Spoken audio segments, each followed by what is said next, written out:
Oi pessoal, tudo bem? Eu me chamo Álvaro e vamos estudar Jung. Bom pessoal, esse vídeo é o vídeo número 3 dos comentários que eu estou fazendo ao volume 2 das obras completas do Jung, tá? Os estudos experimentais. Nós estamos no seminário Mapeando as Obras Completas de Jung, né? Serão mais de 100 vídeos sobre as obras completas de Jung. E eu estou pensando para cada bloco de comentários de um volume específico das obras completas do Jung, eu fazer um mini curso inteiro aprofundando ainda mais o volume. Coisa que eu vou fazer com esse volume aqui, tá certo? Já estou anunciando, fazendo pré-anúncio do mini curso que eu pretendo lançar ainda hoje, né? Que eu vou fazer vários vídeos em sequência. Eu vou aproveitar que hoje é sábado à tarde e tal, fazer vários vídeos em sequência para explicar ainda mais os estudos experimentais do Jung, tá? Tá acontecendo o que aconteceu no começo do canal, né? Que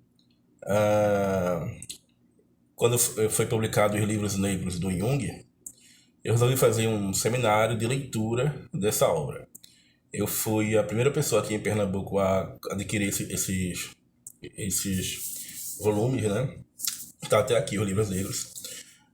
E fiz alguns vídeos, comentei, né? Até então eu fazia só vídeos curtos, me sentava ali, fazia um vídeo de 2 minutos, pegava uma obra de literatura e começava. Porque eu comecei o canal na época da pandemia, então eu ficava aqui sozinho, quarentena, lockdown, isolamento social, e eu comecei a fazer vídeos, né? Mas esse seminário dos livros negros, ele foi um divisor de águas, né?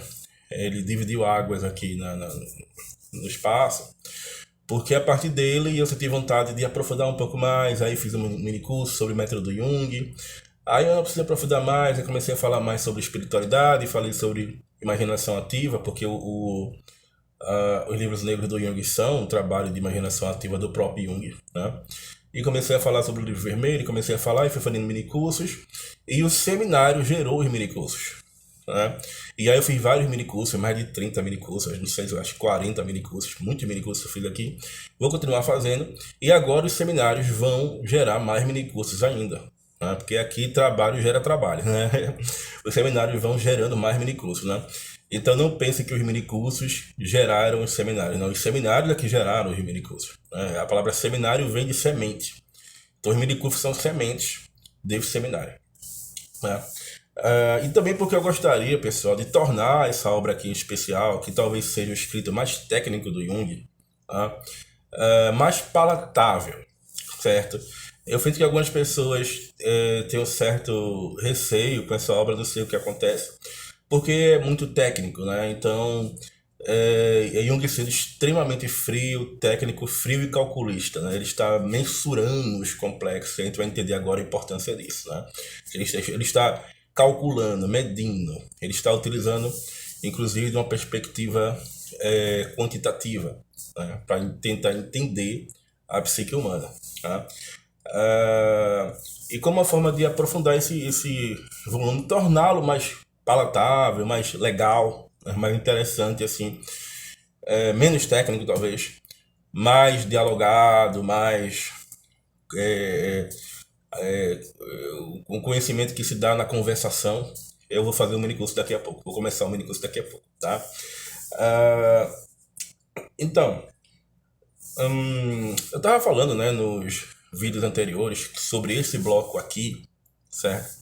Para cada um dos 35 livros das obras completas do Jung, que são 18 volumes, eu vou fazer blocos de 3 vídeos para cada um deles. Então você multiplica 35 por 3, dá mais de 100 vídeos só sobre isso, fora os minicursos que eu quero fazer sobre os livros, né? Eu estava falando sobre o método científico, sobre o que é ciência, sobre o papel do cientista, sobre o que caracteriza a clínica do Jung, tá?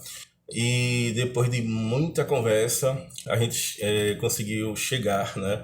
Depois de falar dos automatismos, depois de falar de alguns fenômenos que o Jung coletou, que o Jung foi descrevendo como sonhos, premonições, criptomnésias, fenômenos mediúnicos, sonambulismo, telepatia, fenômenos ocultos, né, que caracterizam muito os estudos psiquiátricos do Jung.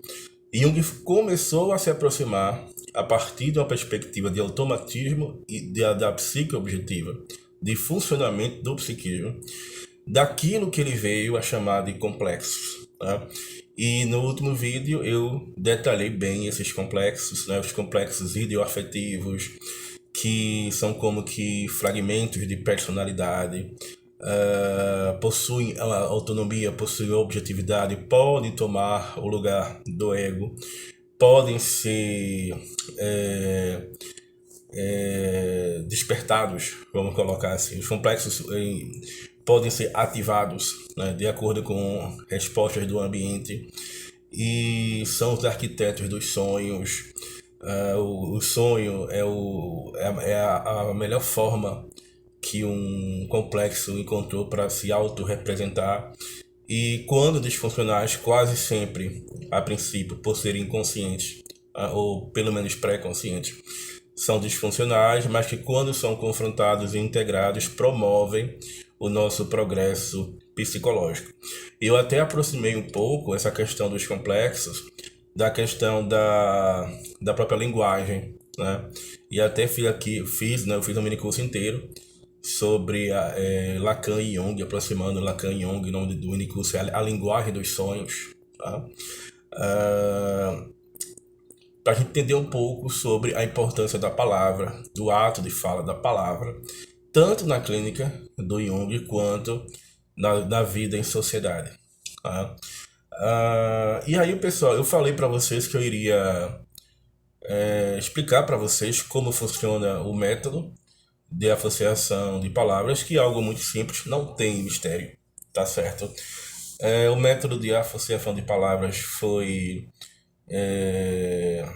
assim, é criado por Jung, mas já existia enquanto uma perspectiva prática com Zundit, com Galton, né? A ciência não vem do nada, né? A ciência muitas vezes ela progride e ela se promove por meio de rupturas e de novas adequações, né?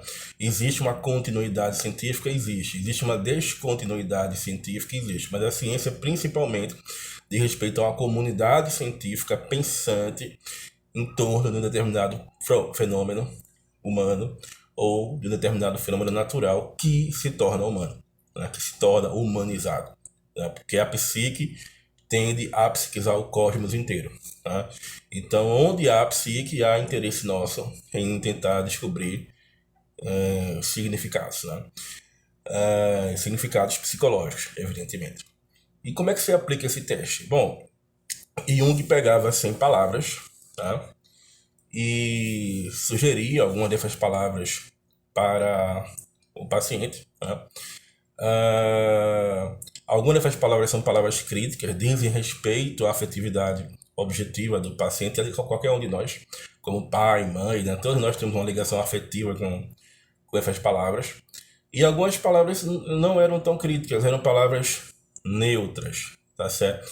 Neutra, que você sabe, nada é neutro, né? Mas eram palavras que não tinham tanta carga afetiva, porque uma característica da tonalidade emocional do complexo é a sua carga afetiva. E dizia para a pessoa dizia de volta, né? Então, por exemplo, se eu falo céu, você fala nuvem. Eu falo dia, você fala noite. Eu falo pedra, você fala rua. Tá? São associações de palavra estímulo e a resposta que a pessoa dava. E o Jung ia cronometrando, mensurando, medindo, observando e medindo esse comportamento, esses padrões de resposta, e percebia que determinadas palavras, vou utilizar até uma linguagem behaviorista agora, eliciavam determinado comportamento no sujeito, no paciente. Por exemplo, a palavra pai, o paciente já demorava um pouco mais a responder, aí respondia. Autoridade, respondia. Amor, ou então mãe, o paciente. Vida, né? Jung percebia que essas pessoas demoravam um pouco mais a responder.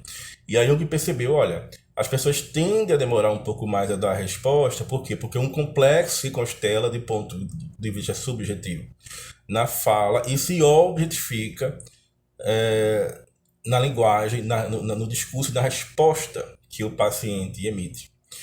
E aí Jung fala que existe uma média, né, de duração, que ele colocou 2,4 segundos, uma média que ele encontrou, depois de avaliar tantos pacientes, e que havia pacientes que demoravam 30 segundos, 1 minuto, até não conseguiam responder determinadas palavras, caíam no choro, né? Alguns gargalhavam, ou seja, tudo era sinal de que um complexo foi alcançado, de que um complexo foi atingido. E aí Jung registrava com C essas palavras críticas, conseguia medir e conseguia, a partir disso, fazer uma avaliação dos pacientes, né? Bom, Jung criou uma forma científica de estudar aquilo que a psicanálise chama de inconsciente individual, né? Embora a psicanálise tenha descoberto determinados resíduos arcaicos que Jung já chamava, vai chamar também de motivos mitológicos arcaicos no inconsciente. Mas a psicanálise não busca necessariamente essa camada mitológica, esses padrões arquetípicos filogenéticos da nossa ancestralidade humana, sendo o campo de estudo da psicanálise aquilo que Jung entende como sombra, como inconsciente individual. Porque Jung vai falar em inconsciente coletivo, inconsciente filogenético, inconsciente metapoético, são sinônimos, que é como que uma camada da psique mais profunda, que sustenta, está com uma espécie de ontologia da psique, né? Para utilizar também a linguagem mais epistemológica e mais filosófica, ou seja, a memória filogenética da nossa espécie que nos leva a uma certa predisposição de comportamento, de fala, de viver, de sentir fome, de amar, de matar, de ter uma vida funcional, ter uma vida adaptada, ou ser adaptada. Toda a nossa vida é atravessada por uma camada filogenética profunda, que Jung chama de inconsciente coletivo. Tá? Jung consegue medir esse inconsciente, certo? Coisa que até hoje, desculpa falar assim, os psicanalistas não conseguiram. Os psicanalistas não conseguem mensurar a transfenomenalidade do inconsciente, né? O inconsciente é um fenômeno, mas é um fenômeno oculto, um fenômeno que ainda precisa se revelar, né? Então, ainda que ele precisa ser pego em flagrante, né? Como diria Lacan, né? Ou seja, no caso do Lacan, o inconsciente não é ôntico necessariamente, ele é ético. Ele precisa ser experimentado, precisa ser vivenciado. Inclusive por meio da linguagem. Mas Jung encontrou a linguagem, por meio da linguagem, por meio do estímulo e da resposta, uma forma de entender esses fenômenos, né? E depois, para Jung entender a questão do inconsciente coletivo, Jung vai estudar o método comparativo, que a gente vai entrar nesses assuntos, mas eu aconselho, por exemplo, os minicursos aqui do canal, como o Trabalho com os Sonhos na Clínica Junguiana, ou os Arquétipos do Inconsciente Coletivo, que já estão aqui no canal. Tá? Então é isso, pessoal. Essa é a importância do método de associação de palavras, né? Para a surpresa de Jung, Jung começou a ser procurado, inclusive, pela justiça, por policiais que queriam utilizar o método de associação de palavras na investigação de crimes. E Jung trabalhou, inclusive, em várias investigações criminais, tal, sendo Jung também uma espécie de precursor da psicologia jurídica e da aplicação da psicologia à criminologia. Por quê? Porque, por exemplo, o detector de mentiras é um teste que vai muito se inspirar no método de associação de palavras, né? Porque é extremamente semelhante. Tá? E aí, para a gente poder encerrar essa parte, cabe apenas eu fazer uma pequena observação, que é uma observação crítica em relação à expressão complexos culturais. Por quê? Porque todo complexo é cultural, não existe complexo que não seja cultural. Jung até vai dizer aqui, numa passagem, que é pleonasmo você utiliza a expressão complexo emocional, por quê? Porque todo complexo é emocional. Não existe complexo que não seja emocional. Assim como é, digo eu, pleonasmo de falar complexo cultural, né? Até uma pessoa me perguntou pelo WhatsApp, quando é aqui no canal, eu ia começar a falar de complexo cultural. Olha, sempre que eu falo em complexo, eu falo em complexo cultural, porque todo complexo é cultural, né? Porque existe uma discussão acadêmica que, ao meu ver, não é uma discussão clínica sobre esse assunto.